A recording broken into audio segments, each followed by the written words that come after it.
નમસ્કાર, હું છું હિના અને આપ જોઈ રહ્યા છો આપણું ગુજરાત સમાચારની વિગતવાર વાત કરીએ। મુખ્યમંત્રી ભૂપેન્દ્ર પટેલે આજે નળકાંઠા વિસ્તારની સિંચાઈ યોજનાની સમીક્ષા કરી હતી। મુખ્યમંત્રીએ નળકાંઠા વિસ્તારમાં સિંચાઈ સુવિધાઓના સુદ્રઢીકરણ પ્રોજેક્ટના પ્રથમ તબક્કાની કામગીરીની સમીક્ષા માટે અને જાત માહિતી મેળવવા માટે ગોરજ ગામ નજીકની સોર્સ 1 કેનાલની મુલાકાત લીધી હતી। મુખ્યમંત્રીએ ફતેવાડી નળકાંઠા વિસ્તારમાં સિંચાઈ પ્રોજેક્ટ અંતર્ગત થયેલી કામગીરી અંગે સરદાર સરોવર નર્મદા નિગમના ચેરમેન કે કૈલાશનાથન સહિતના ઉચ્ચ અધિકારીઓ સાથે ચર્ચા કરીને માર્ગદર્શન પૂરું પાડ્યું હતું। ઉલ્લેખનીય છે કે નર્મદા નહેર અને ફતેવાડી નહેર યોજના વિસ્તારમાં સિંચાઈ સુવિધા સુદૃઢ કરવા માટે આ પ્રોજેક્ટ હાથ ધરવામાં આવ્યો છે। આ પ્રોજેક્ટથી સાણંદ તાલુકાના 14 ગામ, વિરમગામ તાલુકાના 13 ગામ તથા બાવળા તાલુકાના 12 ગામ મળી નળકાંઠાના કુલ 39 ગામોની આશરે 35,000 હેક્ટર જમીનને સિંચાઈની સુવિધા પ્રાપ્ત થશે। હાલમાં ચાલી રહેલી ફેઝ 1ની કામગીરી પૂર્ણ થતા આશરે 12,000 હેક્ટર વિસ્તારમાં નર્મદાના પાણી વડે સિંચાઈનો લાભ મળશે।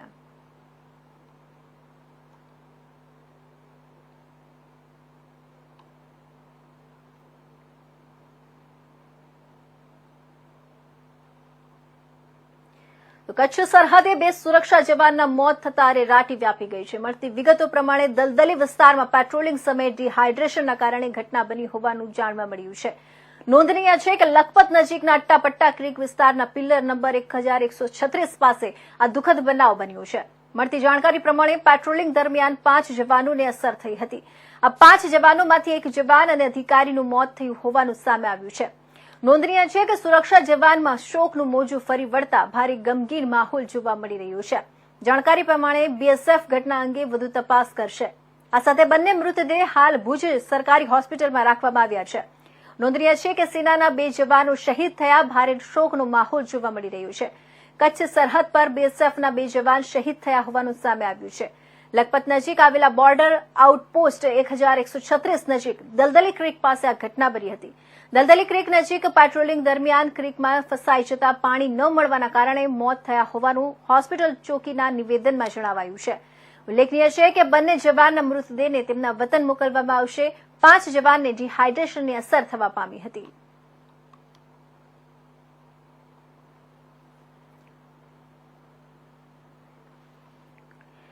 તો વડોદરા શહેરની એક ખાનગી શાળાના પહેલા માળની દિવાલ ધારાશાયી થતા ભાગદોડ મચી હતી। રિસેસ દરમિયાન એકાએક શાળાની દિવાલ ધારાશાયી થતા બાળકો સહિત શાળાના સંચાલકના જીવ અદ્ધર થયા હતા। આ ઘટનામાં 2 થી 3 વિદ્યાર્થીઓ દિવાલ નીચે દબાયા હતા, જેનામાંથી 1 વિદ્યાર્થીને ઈજા પહોંચી છે। ઘટનાની જાણ થતાં શાળામાં વાલીઓનો ધસારો જોવા મળ્યો હતો। પ્રાપ્ત માહિતી અનુસાર શહેરના વાઘોડિયા રોડના ગુરુકુળ 4 રસ્તા પાસે આવેલા શ્રી નારાયણ વિદ્યાલયમાં ચાલુ શાળાએ દિવાલ ધારાશાયી થઈ હતી। રિસેસ દરમિયાન શાળાના પહેલા માળે વર્ગ 8D નો ભાગ ધારાશાયી થયો હતો। વર્ગખંડનો ફ્લોરિંગ ધારાશાયી થતા બેન્ચીસ પણ નીચે પડી ગઈ હતી। રિસેસ દરમિયાન આ ઘટના બનતા મોટી જાનહાનિ ટળી છે, પરંતુ જો વિદ્યાર્થીઓ સ્કૂલમાં વર્ગખંડમાં અભ્યાસ કરતા હોત અને તે સમયે આ ઘટના બની હોત તો કોઈ મોટી જાનહાનિ સર્જાવાની શક્યતાઓ હતી। આ અંગે જાણ થતાં પોતાના બાળકોને લેવા વાલીઓ તાત્કાલિક શાળા ખાતે દોડી આવ્યા હતા, જેના કારણે શાળામાં વાલીઓનો ધસારો જોવા મળ્યો હતો।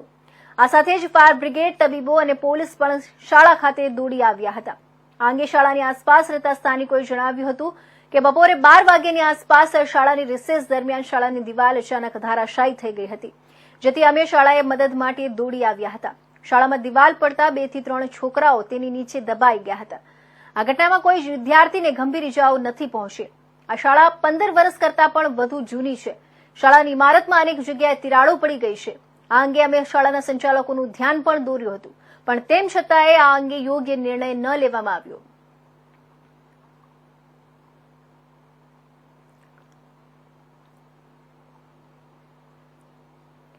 તો બનાસકાંઠા બેંક ઓફ બરોડાની રિજનલ ઓફિસ પાલનપુર ખાતે આવેલી છે, જેથી બેંકની 117મી સ્થાપના દિવસની ઉજવણીના ભાગરૂપે પાલનપુર ડીસા હાઈવે પર આવેલી બેંક ઓફ બરોડા રિજનલ ઓફિસેથી બાઇક રેલી યોજવામાં આવી હતી। આ રેલી શહેરના મુખ્ય માર્ગો પર પરિભ્રમણ કરી વૃદ્ધાશ્રમ ખાતે રેલીનું સમાપન કરવામાં આવ્યું હતું। ત્યારબાદ બેંક દ્વારા વૃદ્ધાશ્રમ ખાતે વૃક્ષારોપણ કરી વૃદ્ધાશ્રમને ટેબલ લાવવા ચેક અપાયો હતો। તેમજ પાલનપુર કલેક્ટર કચેરી હસ્તકની ઓફિસમાં 2 જગ્યા પર પીવાના પાણીના કુલરો મૂકવામાં આવ્યા હતા। આ સિવાય બેંકના મોટા ખાતેદારોનું સન્માન બેંક દ્વારા કરવામાં આવ્યું હતું। આ પ્રસંગે જિલ્લા ધારાસભ્ય અનિકેત ઠાકર, કલેક્ટર વરુણ કુમાર બનવાલ, જિલ્લા પોલીસ વડા અક્ષય રાજ મકવાણા સહિત સભ્યો ઉપસ્થિત રહ્યા હતા.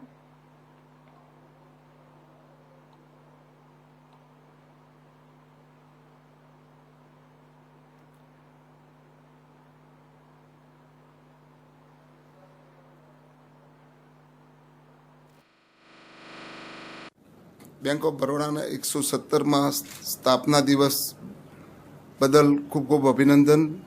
બેંક ઓફ બરોડાએ અમને બોલાવી અમારું સ્વાગત કર્યું, એ બદલ એમનો ખૂબ ખૂબ આભાર.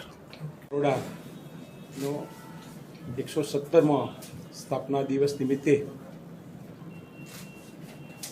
બેંકના કર્મચારીગણ અને બેંકના ગ્રાહક મિત્રો જ્યારે સાથે મળી અને આજે જ્યાં ઉજવણી કરવામાં આવી છે, બેંક દિન પ્રતિદિન પ્રગતિના સોપાન સર કરે અને બેંક ઇન્ડિયામાં અને વિશ્વમાં ઘણી બ્રાન્ચો બેંકની છે. બેંક આજે જો વાત કરીએ આપણે તો કદાચ બીજા નંબરની રાષ્ટ્રીયકૃત બેંક બની છે. એની સાથે મર્જર બેંકો પણ મર્જ થયા પછીની ખૂબ જ સારી એક્ટિવિટીઝ કરી છે અને એક ગુજરાતી બેંક હોવાના નાતે અને વિશ્વમાં જેને ફલક ઉપર જેનું નામ થયું છે એવી બેંક, અને જ્યારે એના સ્થાપના દિવસના નિમિત્તે આપણે જ્યારે ભેગા થયા હોય ત્યારે આપણે બધાનો એક જ સ્લોગન હોવું જોઈએ કે બેંક દિન પ્રતિદિન પ્રગતિના સોપાન સર કરે. અને જે મેં સ્લોગન ઓપનિંગ વખતે કર્યું કે યા દેવી સર્વભૂતેષુ લક્ષ્મી રૂપેણ સંસ્થિતા નમસ્તસ્ય નમસ્તસ્ય.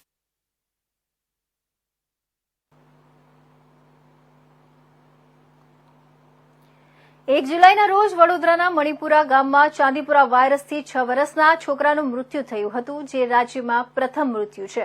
ત્યારે આરોગ્ય વિભાગની ટીમે ગામમાં ધામા નાખ્યા છે.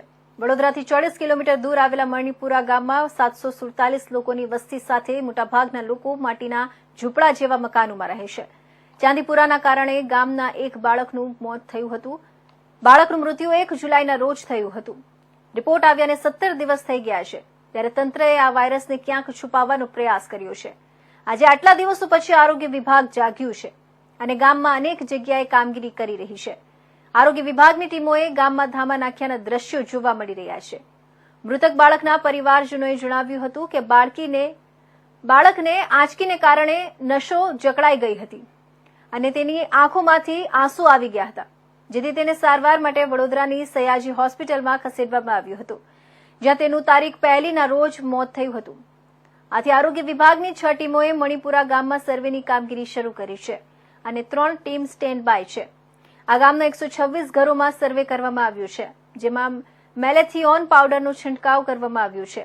આ ઉપરાંત 28 ખાડાવાળા મકાનો અને 64 ઈંટોના મકાનો પર દવાનો છંટકાવ કરવામાં આવ્યો છે. આજ રોજ મણિપુરા ગામમાં તારીખ 1/7ના રોજ વિષ્ણુ કરીને છોકરો લગભગ 5.5 વર્ષનો ઉંમરનો એસએસસીમાં એડમિટ હતો અને બીજી તારીખે એક્સપાયર થઈ ગયેલો અને એનો ગઈકાલનો report Chandipuram virus confirm case થતાં અમારી આરોગ્યની ટીમ મણિપુરા ખાતે આવેલ હતી. 6 થી 7 ટીમોનું આખા ગામનું સર્વે કર્યું. એમાં તાવના કેસ, તાવથી ખેંચ આવતી હોય, કંઈ ડાયરિયા વોમિટિંગના કેસોનું સર્વે કરતા અત્યાર સુધીમાં કોઈ કેસ એવો કોઈ જાણવા મળે નથી. અને આજે પણ દરેક ઘરોમાં કાચા મકાનોમાં DDTનો છંટકાવ અને ગામમાં એમ્બ્યુલન્સ ભરીને પ્રચાર અને પત્રિકાઓનું વિતરણ કરેલું છે અને આરોગ્યની ટીમ અત્યારે કાર્યરત જ છે. મારા ભત્રીજો કમસે કમ 10-11 વાગે રાતના ઓટો મિટિંગ ટણી ચાલી જઈને પછી એવો મેં ટણી ચાલી બાપા ટણી ચાલી ગયા. પછી અંદર મારા ભાઈ લઈ ગયો, ખાટલામાં હોવાડ્યો, પછી દાબલો ઉડાડ્યો, ગોદરી ઉડાડી, પરંતુ રહેવાતું. પછી અડધો કલાક પછી વામિટ થયા. પછી મારા ભાઈ ફોન માર્યો. પછી એને એમ કીધું કે ભાઈ કે મારો ભાઈ છોકરો બહુ બીમાર થઈ ગયો. એ છોકરો પછી અમે લઈને અડધા આવી ગયો. પછી હું ગયો અને લઈને પછી ઘેર આવ્યા. પછી 108 બોલાવી. 108 બોલાવ્યા પછી અમે લઈને ગયા સાવલી ગયા. પછી સાવલીવાળા સાહેબે ના પાડી દીધું. આપણે પછી આગળ લઈ ગયા વડોદરા રૂકમણી દવાખાનું સામે. અહીંયા આગળ લઈ ગયા. પછી 6 વાગ્યામાં 7 સવા 7 8 વાગે પછી એને લોહીની વામિટ થઈ પછી એને એક્સપાયર થઈ ગયો સાહેબ. પછી મને ભાઈએ ફોન માર્યો કે ભાઈ કે મરી ગયો કે લોહીની વામિટ થયા પછી મરી ગયો છે. હા, તમને ખબર પડી ખરી કે કયો રોગ હતો એવું? ખબર નહીં પડી, કશું રિપોર્ટ એવું કશું નહીં. હવે ખબર પડી તમને કે ચાંદી પર રોગ હતો એવું? હવે તમને ના, એવું તો કશી ખબર નહીં, એવું નથી પડી તમને સાહેબ. ખબર નથી પડી? કશું નહીં પડી, કશું નહીં. એકદમ ઓફ થઈ ગયો. પંચમહાલમાં શંકાસ્પદ ચાંદીપુરા વાયરસના કારણે વધુ એક બાળકનું મોત થયું છે. મોરવા હડફ તાલુકાના ખાનપુર ગામના 1.5 વર્ષના બાળકનું મોત થયું છે, જ્યારે ગોધરા તાલુકાના નંદાપુરા અને બોટી કાંટાડી ગામો અને ધોદંબા તાલુકાના મોરવા હડફ તાલુકાના ખાબરા અને ખાનપુર અને ઝિંઝરી ગામમાં શંકાસ્પદ ચાંદીપુરા વાયરસનો એક કેસ મળી આવ્યો હતો. પંચમહાલમાં શંકાસ્પદ ચાંદીપુરા વાયરસના 5 કેસ નોંધાયા હતા. ચાંદીપુરા વાયરસના કારણે અત્યાર સુધીમાં 3 બાળકોના મોત થયા છે અને 4 બાળકો સારવાર હેઠળ છે. જિલ્લામાં અત્યાર સુધીમાં ચાંદીપુરા વાયરસના 7 શંકાસ્પદ કેસ નોંધાયા છે.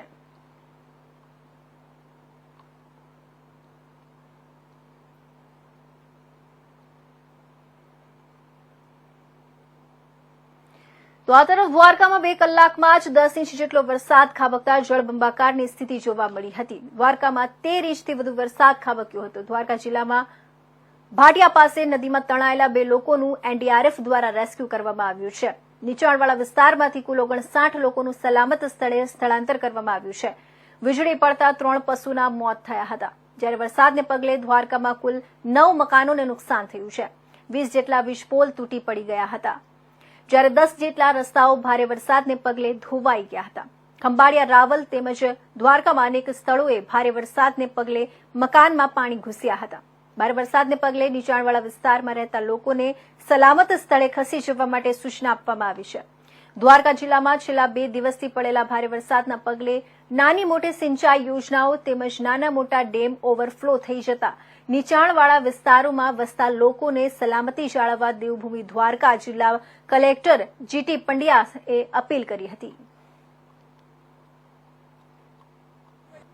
દ્વારકા જિલ્લામાં છેલ્લા 24 કલાકમાં વરસાદની વાત કરીએ તો દ્વારકા, ખંભાળિયા અને ભાણવડમાં 40 મિલીમીટર, 51 મિલીમીટર અને 67 મિલીમીટર એટલે કે અંદાજે 2 ઇંચ જેટલો વરસાદ થયો છે. કલ્યાણપુરમાં 10 ઇંચ કરતાં વધારે વરસાદ થયો છે. આજની વાત કરીએ તો આજે 19 તારીખે બપોરે 2 વાગ્યા સુધીમાં સૌથી વધારે વરસાદ ખંભાળિયામાં 4 ઇંચ જેવો થયેલો છે અને દ્વારકામાં 1 ઇંચ, કલ્યાણપુરમાં 2 ઇંચ અને ભાણવડમાં લગભગ 2.5 ઇંચ જેવો વરસાદ થયેલો છે. તમામ લોકોને સૂચના આપવામાં આવે છે કે કેટલાક ડેમ ઓવરફ્લો થયેલા છે, કેટલાક ડેમ ઓવરફ્લો થવાની તૈયારીમાં છે. સિંઘણી સિંચાઈ યોજના 100% ભરાઈ ગઈ છે.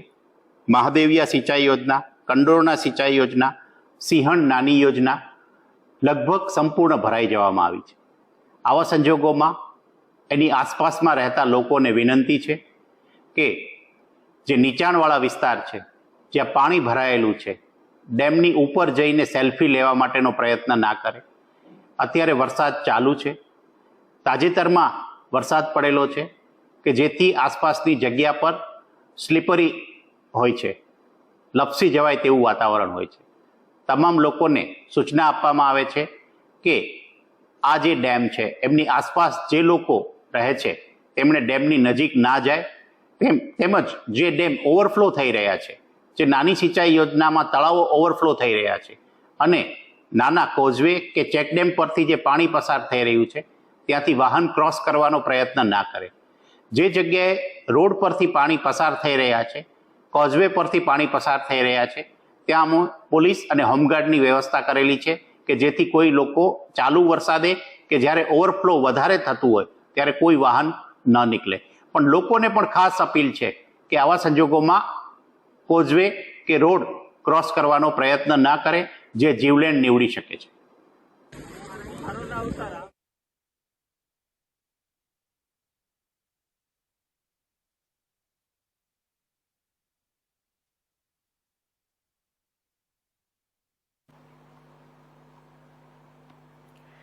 રાજ્યના અનેક જિલ્લામાં છેલ્લા 2 દિવસથી મેઘરાજા મન મૂકીને વરસી રહ્યા છે, ત્યારે હજુ પણ ભારે વરસાદની આગાહી કરવામાં આવી છે. એવામાં આકસ્મિક પરિસ્થિતિને પહોંચી વળવા તંત્ર સજ્જ થયું છે.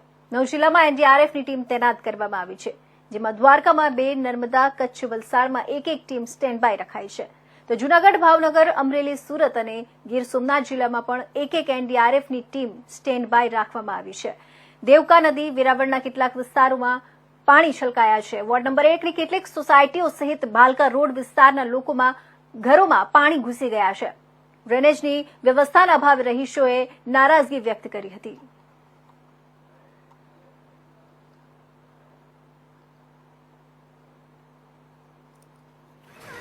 હું વિજય ડાલકી, વોર્ડ નંબર 1 નો રહેવાસી. બરાબર, આપણે દેવકાનું નદીનું પાણી અહીંયા ઘરમાં ઘૂસી ગયેલું છે. 24 કલાકથી ફૂલ વરસાદના કારણે અહીંયા દેવકાનું પાણી ઘૂસી ગયેલું છે, તો પણ અહીં કોઈ તંત્ર કોઈ આવી ગયેલું નથી. અને તંત્ર જો એવું કંઈ જોઈને અમારે થોડું સર્વે કરે તો ખ્યાલ પડે કે વરસાદમાં કેટલું બધાના ઘરમાં નુકસાન થયેલું છે.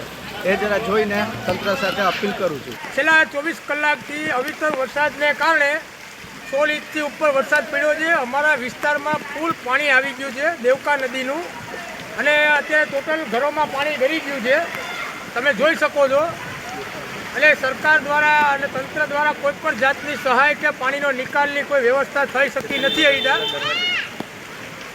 કેટલા દિવસથી આ પાણી તમારા ઘરમાં છે? છેલ્લા 2 દિવસથી પાણી ઘરમાં છે. અહીંના કોઈ સરકારના માણસો આવ્યા નથી. નગરપાલિકાના વોર્ડના માણસો ખાલી આવી જોઈને વયા ગયા છે.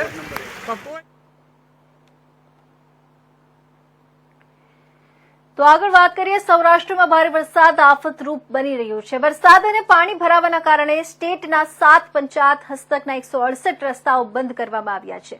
અન્ય 18 રસ્તાઓ પર વાહન વ્યવહાર બંધ છે.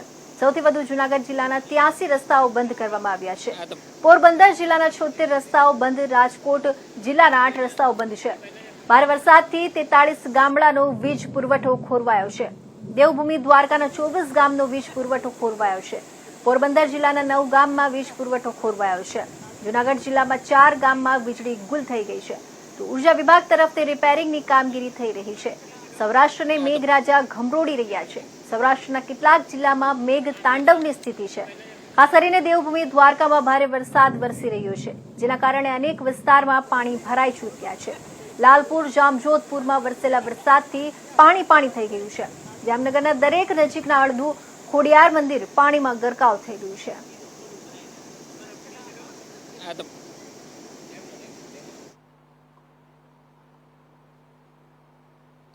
વલસાડના સંજાણ ઓવરબ્રિજ પર પડેલા જીવલેણ ખાડાઓથી વાહન ચાલકોને હાલાકીનો સામનો કરવો પડી રહ્યો છે. ભયના ઓઠા હેઠળ વાહન ચાલકો ગાડી ચલાવવા મજબૂર બન્યા છે.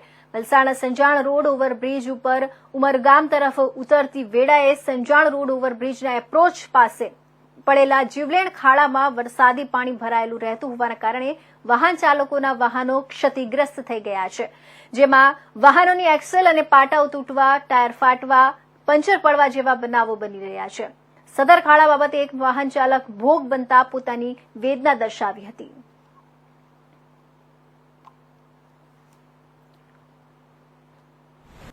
वहाँ सीसी जो बना हुआ है वहाँ पर बहुत जबरदस्त खड्डा है, इतना खड्डा है, उसी में गाड़ी गिर गई, पानी भरा हुआ है, उसी में गिर गई, कभी से पड़ी है, आज लेके थोड़ा खुला है तो आया हूँ फिर. मतलब यहाँ के रास्ते बहुत खराब है, तो ये हालत हो गई आप लोग? हाँ, वो एकदम ब्रिज के पास में बहुत जबरदस्त खड्डा है. आज सीसी करके आगे छोड़ दिया है उससे. बराबर. वहीं से हुआ है सर. क्या क्या नुकसान हुआ आपको? वो टायर में भी लग गया है अंदर से, एक बार और यहीं से टूट गया था, तो वो समय टायर पूरा ही नया टायर, ये भी नया ही टायर अंदर से दागी लग गया है, और वो पाटा टूट गया है, वो टूट गया है ये जी, बिल्कुल इसका टूट गया है, टोपला टूट गया है पूरा नीचे.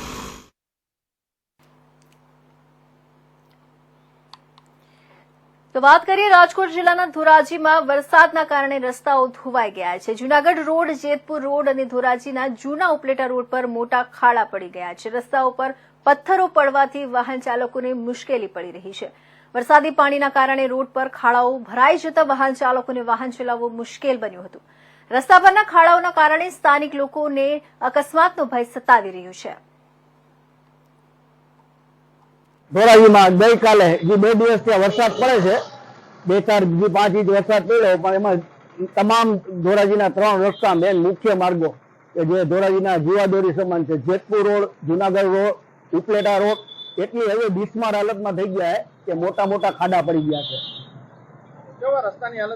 રસ્તાની હાલત અત્યારે એકદમ, મને તો એવું લાગે કે ધોરાજીમાં તમામ રસ્તા ખાડા રાજમાં ફેરવાઈ ગયા છે. હમણાં જે નવા બનાવેલા રસ્તા છે એ પણ ખાડા રાજમાં છે. એમાં પાણી ભરાય છે, વાહન ચાલકોને ખ્યાલ બી નથી આવતો કે આમાં પાણી છે, જેથી કરીને એક્સિડન્ટનો પણ ભય રહે છે. ને જે અત્યારે જે મચ્છરજન્ય રોગ છે, રોગચાળો આખા ગુજરાતમાં ફાટી નીકળ્યો છે, તો પાણીના ખાડા તાત્કાલિક દૂરી, તો જેથી કરીને રોગચાળો અટકી શકાય.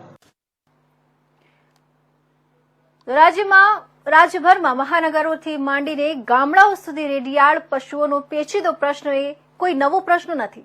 આ મુદ્દો એક સમયે ગુજરાત હાઈકોર્ટમાં પણ ગુંજ્યો હતો અને વિધાનસભામાં પણ સતત ચર્ચાતો રહ્યું છે. છતાં આમ રેડિયાળ પશુ મુદ્દે ખુદ સરકાર આજ દિન સુધી ખૂંખારો ખાઈને કામ કરી શકી નથી. રેડિયાળ પશુનો મુદ્દો અલગ અલગ 3 બાબતો સાથે સંકળાયેલો છે, જેમાં પ્રથમ ધાર્મિકતા, કે જેમાં ગૌવંશનું કારણ, બીજી કારણ રેડિયાળ પશુ માટે સરકારે આજ દિન સુધી કોઈ નક્કર કાયદો કે જોગવાઈની ભલામણ નથી કરી, અને ત્રીજું કારણ છે કે વોટ બેંક, કે જે જો સરકાર કે તંત્ર શહેરોમાં, ગામડા કે તાલુકામાં કડક હાથે કામગીરી કરે તો માલધારીઓ નારાજ થઈ જાય છે. વોટ બેંકમાં ગાબડા પડે, પરંતુ આ વિકટ સમસ્યાનું સમાધાન ન મળતા પશુઓના ત્રાસને પગલે નિર્દોષ લોકોનો ભોગ જીવ જોખમમાં મુકાવા સાથે જીવ ગુમાવવાની પણ નોબત આવ્યાના દાખલા છાસવારે પ્રકાશમાં આવે છે. ત્યારે ભાવનગર શહેરમાં વર્ષોથી રેડિયાળ પશુઓનો ત્રાસ અકબંધ છે, પરંતુ આ મુદ્દે સમાધાન કે હલ શોધવામાં પણ તંત્ર પાંગળું સાબિત થયું છે. છેલ્લા 2 વર્ષમાં રેડિયાળ પશુઓની અડફેટે ઘવાઈને અનેક વ્યક્તિઓ મોતના મુખમાં ધકેલાઈ ચૂક્યા છે. છતાં પશુથી પણ બદતર માનસિક વલણ ધરાવતું તંત્ર પશુ ત્રાસ મામલે કોઈ જ રસ્તો શોધી શક્યું નથી. આમ તો ભાવનગર મહાનગરપાલિકા દ્વારા આખું વર્ષ ઢોર પકડવાની કામગીરી કરવામાં આવેલી છે, પરંતુ જ્યારથી વરસાદની સિઝન આવે ત્યારથી જે સાઈડમાં પાણી ભરાયેલા હોય, માખી મચ્છરનો ત્રાસ વધે, એને કારણે જે અમુક ઢોર બચી ગયા હોય એ રોડ ઉપર આવતા હોય છે, અને અમારી પકડવાની કામગીરી શરૂ છે. એ ઉપરાંત અમે જે 3 ઢોર ડબ્બા હતા એમાં 1 ઢોર ડબ્બાનો વધારો પણ કરવામાં આવેલ છે, અને આગામી દિવસોમાં કોન્ટ્રાક્ટર મારફત પકડાવવાની કામગીરી પણ કરવામાં આવશે. ભાવનગર મહાનગરપાલિકા દ્વારા ટેન્ડર પ્રક્રિયા કરી દેવામાં આવેલી છે અને વર્ક ઓર્ડર પણ આપી દેવામાં આવેલ છે, પણ એજન્સીએ ટૂંક સમયમાં કામગીરી શરૂ કરવા માટે તૈયારી દર્શાવેલી છે. 10 થી 12 ઢોર પકડવાની કામગીરી કરવામાં આવી છે. તો વલસાડના સરીગામ સ્કૂલમાં જિલ્લા અને તાલુકામાં વિદ્યાર્થીઓને આપવા રાખેલી સાયકલો ચોમાસામાં ભંગારમાં ફેરવાઈ. વલસાડ જિલ્લામાં સરસ્વતી સાધના યોજના અંતર્ગત ધોરણ 9ની વિદ્યાર્થીનીઓએ સહાયરૂપ આપવાની સાયકલો ચોમાસાના વરસાદી પાણીમાં ભીંજાઈ જતા ભંગાર અને કાટ ખાધેલી હાલતમાં રહેલા દ્રશ્યો સરીગામ ખાતે કેડીબી હાઈસ્કૂલના પટળાંગણમાં જોવા મળ્યા છે. સૂત્રો અનુસાર વર્ષ 2023 અને 24 અંતર્ગત વિદ્યાર્થીનીઓને સહાય આપવા અનુસૂચિત જાતિ તથા બક્ષીપંચ વિભાગ દ્વારા ઉપરોક્ત સહાય સમગ્ર જિલ્લાના ગ્રાન્ટેબલ તથા સરકારી શાળાઓમાં સહાય આપવા મોટી સંખ્યામાં સાયકલોનો ખડકલો ઉમરગામના સરીગામ કેડીબી હાઈસ્કૂલના પટળાંગણમાં ખડકવામાં આવતા ભર ચોમાસાએ ઘોર બેદરકારી સામે આવી છે. વિદ્યા સહાયરૂપ આપવાની સાયકલો વિદ્યાર્થીઓને કાટ ખવાયેલી ભંગાર હાલતમાં અપાશે તેની ભીતિ સેવાઈ રહી છે. ભર ચોમાસામાં સંબંધિત વિભાગો તેના પર પ્લાસ્ટિક મારી ઢાંકવાની પણ તસદી ન લેતા બેદરકારી દાખવી હોવાનું ફલિત થયું છે.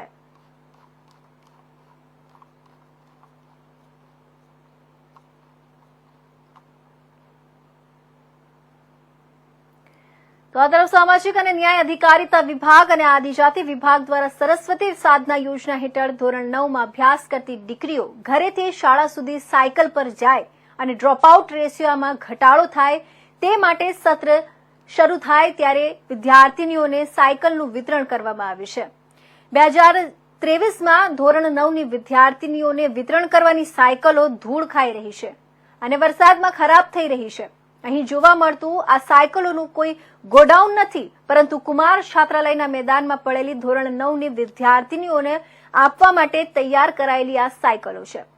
વિજયનગરમાં આવેલા કુમાર છાત્રાલયમાં પહોંચે તો ત્યાં 750 જેટલી સરસ્વતી સાધના યોજના હેઠળ તૈયાર થયેલા વર્ષ 2023માં ધોરણ 9માં આવેલા વિદ્યાર્થીનીઓને વિતરણ કરવાની સાયકલો ધૂળ ખાઈ રહી હતી.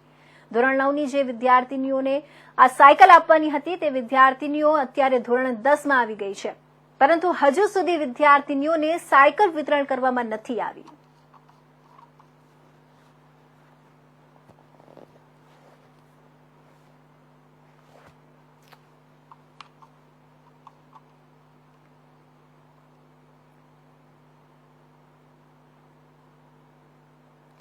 તો આ હતા મહત્વના સમાચાર. નવા સમાચાર માટે જોતા રહેશો ઇન્ડિયા ન્યૂઝ ગુજરાત.